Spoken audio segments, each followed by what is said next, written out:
என்ன பண்ற? இவன் என்ன பண்றான்? எடுத்து என்ன விளையாடிட்டு இருக்கிறியா? அங்க பாரு. என்னடி சல்லக்கட்டி. என்ன அபிமா, என்ன மூஞ்சி சோகமா இருக்கு, என்னாச்சு? என்ன வேலை பார்த்துருக்கேன்? முடியல அன்னைக்கு சொல்லிட்டு நான் துணி போட சொன்னேன் காலையில. நீ என்ன பண்ணி வச்சிருக்க?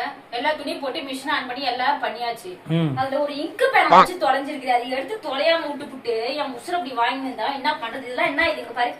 ஐயோ பேண்ட் போச்சா? இல்ல போச்சு. என்னால திரும்ப துவைக்க முடியாது. தேய்ச்சி பாரு கையில வலிக்குது. ஆளை போட்டு திட்டுற எதுக்குமே இது அசைய மாட்டேங்குது பாரு. என்ன ஒரு கால் ஒரு கலர்ல இருக்குது, இன்னொரு கால் ஒரு கலர்ல இருக்குது. தேய்ச்சி கை வலி தாங்க முடியுங்க. எனக்கு பேசாது, எனக்கு அழுகையா வருது தெரியுமா? இன்னைக்கு ஃபுல்லா கையை உடஞ்சிரும் போல இருக்கு. அப்படி தேய்ச்சி வச்சா கடைசியில கலர் தான் மாறி. சரி விடு அழுகாத. சரி இப்ப அதுக்கு என்ன பண்றேன் நானு? வேற பேண்ட் வாங்கிக்கிறேன், நான் துவைக்கிறேன். சரி அதுக்கு நான் என்ன பண்ணிட்டேன் சொல்லு. நான் என்னது சிக்கன் ரைஸா?